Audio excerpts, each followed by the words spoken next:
울산이 전국 16개 시도 가운데 처음으로 수출 1,000억 달러를 돌파했습니다. 수출 1,000억 달러는 덴마크와 체코, 이란 등의 국가 수출과 맞먹는 규모입니다. 남구갑 선거구에 출마 선언이 잇따르고 있습니다. 지금까지 여야 예비 후보 6명이 도전장을 내 당내 공천과 후보 단일화도 쉽지 않아 보입니다. 근로복지공단의 산재보험료 징수를 둘러싼 구조적인 비리가 전국에서 처음으로 확인됐습니다. 내부 감사는 있으나 마나였고 징수 못한 보험료는 100억 원대에 이를 것으로 보입니다. 다니는 택시에서 불이 나는 등 강추위 속에 엔진 과열로 추정되는 차량 화재가 잇따르고 있습니다. 분담금 문제로 지지부진하던 울산 부산 간 복선 전철화 사업이 내년부터 전액 국비로 추진됩니다. 침몰한 건하호 수색 작업이 사흘째 계속되고 있지만 실종 선원은 찾지 못했습니다. 울주군 야산에 또 멧돼지가 나타나 밭에서 일하던 지적장애인에게 달려들어 부상을 입히고 달아났습니다. 주민공청회 지원과 원전 지원금을 둘러싼 갈등으로 신고리 원전 5, 6호기 건설이 차질을 빚고 있습니다. 여러분 안녕하십니까? 12월 28일 수요일 UBC 프라임 뉴스입니다. 울산이 우리나라 16개 시도 가운데 사상 최초로 수출 1,000억 달러를 돌파했습니다. 네, 불과 10여 년 전 우리나라 전체 수출 규모로 울산 시민 한 사람이 1억 원 이상 수출한 셈이라고 합니다. 보도에 서영만 기자입니다. 울산의 연간 수출이 통관 기준으로 1,000억 달러를 넘어선 것으로 잠정 집계됐습니다. 울산이 특정 공업지구로 지정돼 처음으로 수출에 나선 지 49년 만의 일입니다. 당시 26만 달러이던 수출이 비약적인 성장을 거듭한 끝에 반세기 만에 30만 배 이상 급증한 겁니다. 불과 반세기 만에 무역 1조 달러 달성으로 세계 9위의 통상 대국이 된 사례는 대한민국이 유일합니다. 그 중심에 울산이 있었다는 사실에 큰 자부심을. 수출 1,000억 달러는 불과 16년 전인 1995년 우리나라 전체 수출액입니다. 아울러 현재 덴마크, 이란 등의 국가 수출과 맞먹는 규모로 인구 100만 도시로서는 세계에서 유례가 없는 대위협입니다. 이를 인구수로 나누면 지난 한 해 울산 시민 한 사람이 1억 원 이상의 제품을 해외 시장에 내답한 셈입니다. 주력 산업인 자동차 선박업종의 선전에 이어 일본 대지진의 반사 이익을 얻은 석유 제품의 호조세가 돋보였습니다. 선박, 조선, 자동차 이 중에 석유 제품이 증가율이 한 60% 이상 늘어나면서 전체 1,000억 달러 달성하는데 최대 견인차 역할을 했습니다. 울산시는 전지 산업을 제4의 주력 산업으로 육성하고 오일 허방을 구축하는 등 곧바로 2,000억 달러 수출 드라이브에 착수한다는 방침입니다. UBC 뉴스 서영만입니다. 삼선의 한나라당 의원이 있는 남구 갑이 4.11 총선에서 최대 격전지로 부상했습니다. 보수 성향이 강한 곳이지만 여권은 물론 야권의 도전도 유례없이 거센 형국입니다. 취재 이영남 기자입니다. 이경훈 전 현대자동차 노조위원장이 내일 기자회견을 통해 4.11 총선에서 남구갑 출마를 선언하기로 했습니다. 노동계의 텃밭이 아닌 곳에서 노동자와 서민을 위한 정치를 실현하겠다는 것인데 조승수 의원과의 경쟁을 거쳐 본선에 진출하겠다고 밝혔습니다. 앞서 통합진보당 조승수 의원도 외연 확장을 위해 지역구를 북구에서 남구갑으로 옮겨 출마한다고 밝혔습니다. 진보 정치가 동구 북구에 갇혀서 이른바 태화강을 넘어오지 못했습니다. 저는 누군가는 이 태화강을 넘어와서. 이에 대해 민주통합당 심규명 예비후보는 조승수 의원의 지역구 이동은 잘못됐다며 자신이 야권 연대를 통한 단일 후보라고 강조했습니다. 야권 연대를 통한 후보 단일화 과정은 바로 저 심규명의 정치적 역량을 확인받는. 이처럼 보수 성향 지역구의 야권의 도전이 거세지고 있지만 한나라당 후보군도 만만치 않습니다.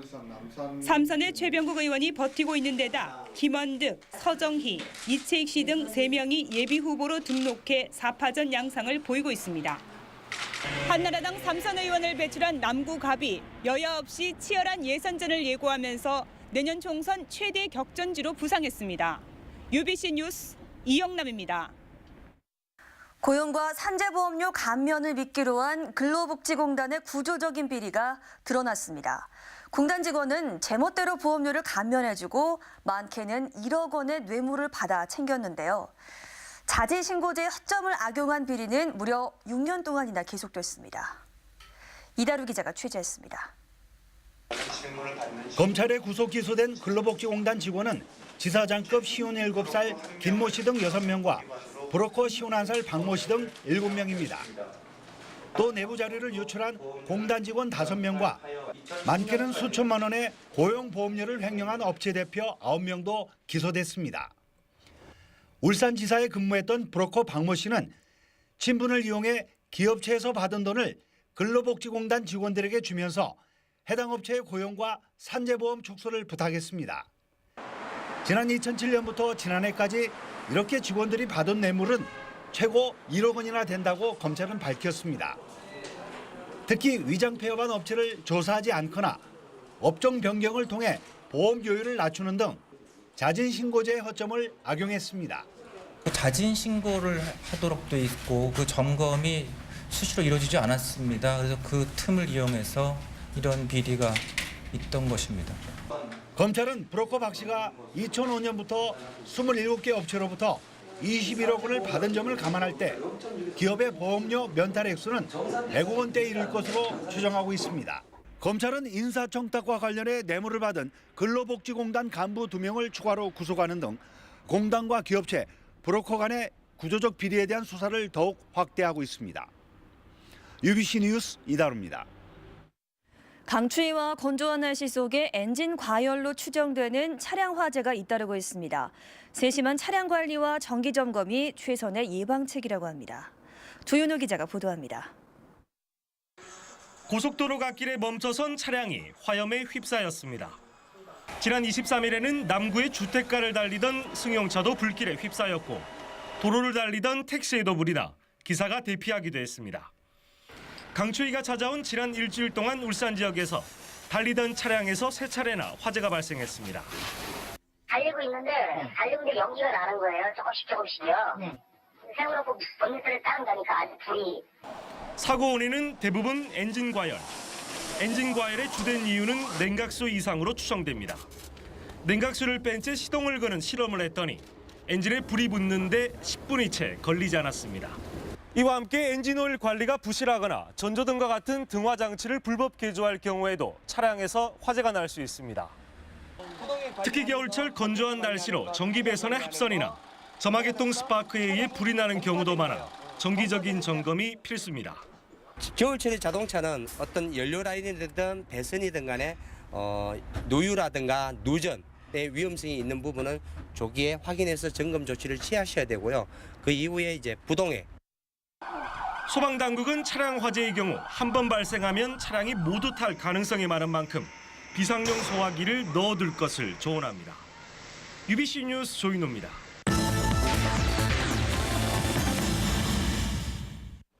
동해 남부선 울산 부산 간 복선 전철화 사업이 내년부터 일반 철도로 전환돼 전액 국비로 추진됩니다.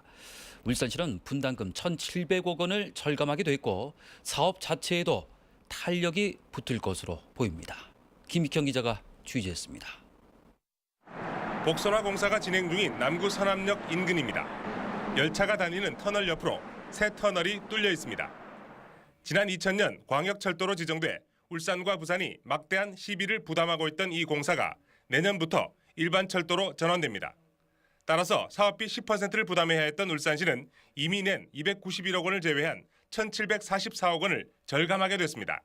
지난 7년간 꾸준히 광역철도 폐지를 주장해온 노력의 결실입니다. 국가가 사업을 주도함으로 인해서 사업 진행 속도가 빨라질 것으로 기대하고 또 막대한 사업비 부담이 완화되면서 타 도로 등 인프라 사업에 다소 숨통이 들 것으로 기대하고 있습니다. 국회 예결위에서 심의 중인 내년도 사업비 1,800억 원이 확정되면 울산은 남창 지역을 시작으로 6, 7, 8 공구도 착공할 예정입니다.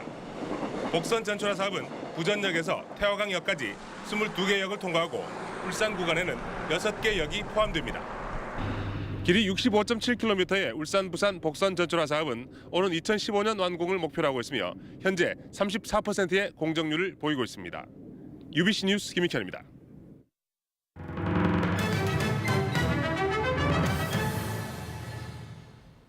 UBC 뉴스가 본 2011, 오늘은 올 한 해 일어났던 주요 사건을 알아봅니다. 유화공단 폭발 정전 사고부터 경찰의 각종 비위까지 그야말로 바람잘 없는 한 해였습니다. 김규태 기자가 보도합니다. 올해는 유난히 공단 사고가 많았습니다.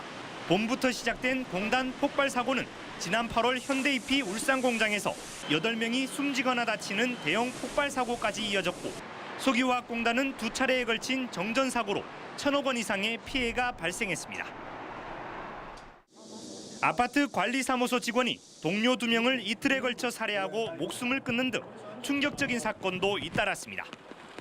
김병철 울산경찰청장이 한밭집 비리에 연루되면서 취임 한 달 만에 물러났고, 해리 장애를 겪던 경찰관이 훔친 차로 차량 넉 대를 들이받은 뒤 달아났다 붙잡히기도 했습니다. 지난 4월에는 술에 취한 파출소 경찰관이 자신의 순찰구역에서 여성을 성폭행하기도 했습니다. 피해자에게 제일 미안하고 주변 사람들과 가족들에게 미안한 마음 때문에. 유례 없이 도심에 나타난 멧돼지는 공장과 바다를 누비다 이제 도로에서 교통사고를 유발해 시민들을 불안에 떨게 만들고 있습니다. 그나마 다행인 것은 지난 3월 16년 동안 93차례나 산에 불을 지른 이른바 봉대산 불다람쥐가 잡힌 뒤 동구 지역의 방화로 인한 산불이 단 한 건도 발생하지 않고 있다는 겁니다. 다시 같은 이런 논쟁이가 일어나지 않기를 바라겠습니다. 이 밖에도 지난 보이스피싱 수법에 시민들의 피해가 잇따랐고 청소년들의 범죄가 급증하는 등 해결해야 할 과제도 많이 남긴 한 해였습니다. UBC 뉴스 김규태입니다. 건하호 실종 선원을 찾기 위한 수색 작업이 사흘째 계속되고 있지만 아직 성과는 없는 상태입니다. 해경은 경비함정 등 24척의 선박을 투입해서 실종자 수색에 나섰지만 실종자는 물론 부유물도 발견하지 못했다며 야간에도 선박 13척을 동원해 밤샘 수색 작업을 벌일 방침입니다. 해경은 건하호가 수심 100m가량인 해역에서 침몰해 인양은 힘들 것으로 보고 있습니다. 오늘 오후 3시 20분쯤 울주군 삼동면 보은리 야산에 멧돼지가 나타나 지적장애인 최 모 씨가 부상을 입었습니다. 울주군은 최 씨가 밭에서 일을 하는데 갑자기 나타난 멧돼지가 달려들어 왼손에 부상을 입었다고 밝혔습니다. 앞서 지난 26일 저녁에는 동구도로에서 오토바이를 타고 가던 서모 씨가 멧돼지와 부딪혀 골절상을 입는 등 멧돼지 출몰로 인한 인명피해가 잇따르고 있습니다. 통합진보당 이은주 시 의원이 울산의 현역 시 의원 가운데 처음으로 내년 총선 출마를 위해 의원직을 사퇴했습니다. 이에 따라 이 의원은 오늘 동구 국회의원 예비 후보로 등록했으며 같은 당 노오키 시당 공동대표와 경선을 치르게 됐습니다. 한편 이 의원의 사퇴로 공석이 된 동구 남목동 시의원 보궐선거는 내년 4월 11일 국회의원 선거와 함께 치러질 예정입니다. 지난 2년 사이 3.3제곱미터당 매매 가격이 1,000만 원을 웃도는 고가의 아파트가 크게 늘어난 것으로 나타났습니다. 부동산 정보업체인 부동산 1번지에 따르면 지난 2009년 말 매매 가격이 3.3제곱미터당 1,000만 원 이상이던 울산 지역의 아파트는 66가구였지만 지금은 1,310가구로 급증했습니다. 이는 신규 분양은 적었지만 선호도가 높은 기존 아파트 가격이 꾸준히 올랐기 때문으로 풀이됩니다. 신고리 원전 5, 6호기 건설을 위한 주민공청회가 지연되면서 건설 일정에 차질이 우려됩니다. 한국수력원자력은 당초 지난달에 주민공청회를 열고 다음 달에 신고리 원전 5, 6호기 건설을 위한 실시 설계 신청을 할 계획이었지만 서생 주민들이 좀 더 시간을 갖자는 입장이어서 주민 설명회 일정을 잡지 못하고 있습니다. 한수원 측은 내년 초 공청회를 위해 주민들과 협의할 것이라며 2018년과 2019년으로 예정된 5, 6호기 준공은 변동이 없을 것이라고 밝혔습니다. 울주경찰서는 오늘 폐수를 빼내 다른 공장에서 처리한 혐의로 무학법인과 이 회사 임원 정 모 씨를 불구속 입건했습니다. 무학과 정 씨는 지난 5월부터 이달 초까지 울산 공장 공병 세척 공정에서 나온 폐수를 창원 공장으로 옮겨 처리한 혐의를 받고 있습니다. 다음은 간추린 뉴스입니다. 경남은행 울산본부는 오늘 UBC 울산방송에 어려운 이웃을 위해 써달라며 성금 500만 원을 기탁했습니다. 경남은행은 어려운 이웃들에게 따뜻한 사랑을 전하기 위해 직원들의 급여 끝전을 모아 성금을 마련했다고 밝혔습니다. 현대중공업 임직원들이 급여 끝전을 모아 마련한 성금 2억 2천여만 원을 사회복지 공동모금회 등에 전달했습니다. 관음사 원광스님은 독거노인들을 위해 써달라며 남구 지역 주민센터 3곳에 쌀과 라면 등 300만 원 상당의 생필품을 기탁했습니다. 문화도시 울산포럼은 오늘 시청에서 울산 르네상스 비전 플랜 심포지엄을 열었습니다. 이번 심포지엄에서는 중구 중앙동 일대를 문화관광 명품거리로 조성하고 태화교를 랜드마크로 만드는 방안을 모색했습니다. 북구청은 오늘 사랑길 재전장어에서 우수 마을기업 편판식을 가졌습니다. 북구 마을기업 1호인 사랑길 재전장어는 행정안전부가 전국 500여 개 마을기업을 대상으로 실시한 평가에서 울산에서는 유일하게 우수 마을기업으로 선정됐습니다. 오늘 울산지방 맑고 포근한 날씨를 보였습니다. 성경희 기상캐스터, 내일 날씨도 좋을까요? 네, 내일도 아주 맑겠습니다. 큰 추위 걱정도 없겠는데요. 내일 아침 기온이 오늘보다 2도에서 많게는 6도가량 높겠습니다. 많은 지역이 영상권으로 올라서겠는데요. 하지만 내륙 지역은 계속해서 영하권에 머물겠습니다. 농작물 관리 잘 하셔야겠습니다. 낮 기온은 오늘과 비슷하거나 조금 낮겠습니다. 크게 춥지 않겠고요. 바람은 약간 강하게 불겠습니다. 내일도 눈이 오는 곳이 있겠는데요. 충청도에는 새벽 한때 강원 영동과 경북 동해안 지방은 낮부터 모레 새벽까지 눈 또는 비가 내릴 전망입니다. 내일 아침 중부 내륙과 남부 내륙 지방에는 안개가 짙게 끼는 곳도 많겠습니다. 교통안전에 유의하셔야겠습니다. 영남 지방 대체로 맑은 가운데 포항에는 낮부터 모레 새벽까지 눈이 예상됩니다. 내일 아침 내륙 지방은 영하의 기온을 보이겠고 낮 기온은 영상 7, 8도까지 오르겠습니다. 내일 낮부터 동해 전 해상에 물결이 매우 높게 일 것으로 보여서 풍랑특보가 내려질 가능성이 매우 높습니다. 모레 새벽과 아침 사이에는 산발적으로 빗방울이나 눈이 날리는 곳이 있겠습니다. 차량 운행에 유의하셔야겠습니다. 날씨였습니다. Bonjour. 인간은 원래 컬러를 사랑합니다. 그런데 왜 사람들은 컬러를 잊고 사는 걸까요? 세상엔 1000만 가지 컬러가 있어요. 자, 더 많은 컬러들과 친해져 볼까요? 세상의 모든 색을 있는 그대로 담아내는 HD 슈퍼 아몰레드와 함께 말이죠. 기대하세요. 장필립 랑클러의 컬러 프로젝트는 계속됩니다. Galaxy S2 HD. 눈 뜨면 커피부터 찾는 당신. 그의 몸에 카제인 나트륨이 좋을까, 우유가 좋을까? 프림의 주먹. 프림까지 좋은 커피. 프렌치 카페 카페 믹스. 나는 누구일까요? 나는 당황스러운 실수를 당당한 박수로 바꿉니다. 나는 긍정입니다. 현대그룹. 네이버 앱에 들어가면 재미있는 만화를, 듣고 싶은 노래를, 처음 가보는 길을, 어젯밤 하이라이트를, 궁금한 한자를, 생생한 매물 정보를, 좋아하는 잡지를, 요즘 뜨는 맛집을 볼 수 있다. 더 편리하고 유용한 모바일 라이프의 경쟁력, 네이버 앱. Bonjour. 인간은 원래 컬러를 사랑합니다. 그런데 왜 사람들은 컬러를 잊고 사는 걸까요? 세상엔 1000만 가지 컬러가 있어요. 자, 더 많은 컬러들과 친해져 볼까요? 세상의 모든 색을 있는 그대로 담아내는 HD 슈퍼 아몰레드와 함께 말이죠. 기대하세요. 장필립 랑클러의 컬러 프로젝트는 계속됩니다. Galaxy S2 HD. 네, 이상으로 UBC 프라임 뉴스를 마치겠습니다. 내일 다시 뵙겠습니다. 고맙습니다.